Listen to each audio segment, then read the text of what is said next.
In the old days, Thailand was once known to be a very fertile land, but in reality there was not a trace of that in what His Majesty saw on those visits. Evidence of abject poverty was everywhere. The people's plight had never been included in any central government surveys, since the areas were hardly accessible by road.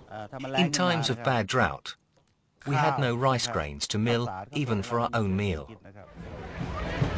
His Majesty said once that we were to return the people's affection by our deeds rather than words. By all means, the cause of their sufferings must be tackled. His Majesty came to the conclusion that going places to hand out blankets and clothing to them was comparable to an attempt to fill an ocean.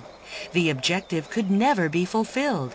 It would be better, he said, for us to see them in person, to inquire through our talking with them and establish where the root cause of their ills lay, why they did not have enough to eat, why rice planting came to zero harvest. Summer was spent in Hua Hin. Once the rainy season started, His Majesty might travel to Pi Kun Thong. From Pi Kun Thong to Skupan. After an interval, His Majesty would take off to Chiang Mai. That made up a whole year for him. With time, the problems became clear to His Majesty, and development assistance had been planned so as to cover all parts of the country. During General Prem Din Sulanon's premiership, more than 2 decades later, the government made it a point to help ease His Majesty's burden by accompanying His Majesty on his working trips and working to assist the poor on a more concrete and systematic basis.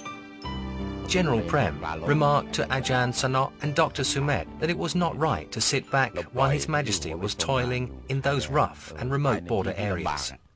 What more, financial support was also from his own personal pocket. The missions should be the government's responsibility instead.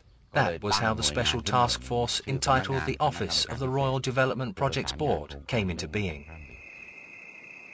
It was very late at night, but the big map was still spread in front of His Majesty. The map was used in a briefing to him on matters happening in the land.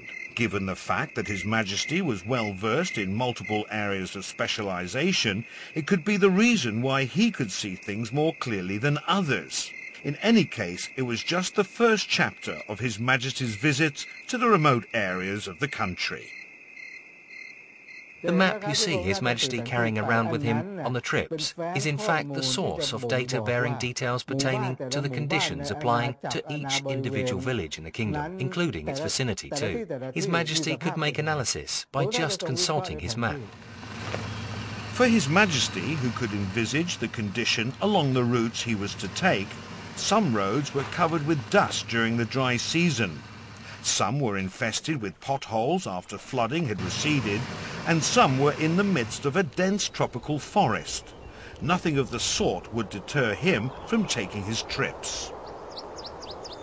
The king had to wade through mud. Mud was on his shoes, inside his socks. He was determined to come. Really, those paths were tough, even for ox-drawn carts. Bumpy, covered with rocks, you know, and quite on a slant too. How his car could have negotiated that, I still wonder to this day. On the trips, he insisted on doing the driving himself, otherwise he would just walk. He said that was how one would have the feel of the place.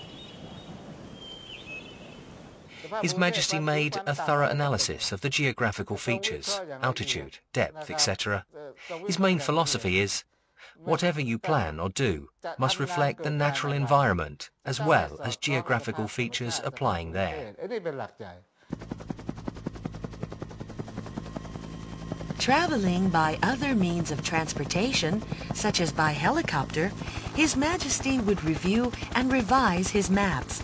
He would be very displeased seeing members of his entourage asleep, saying flying by helicopter is a privilege. They should realize that official properties were in use, so falling asleep on it was not the way to optimize their services.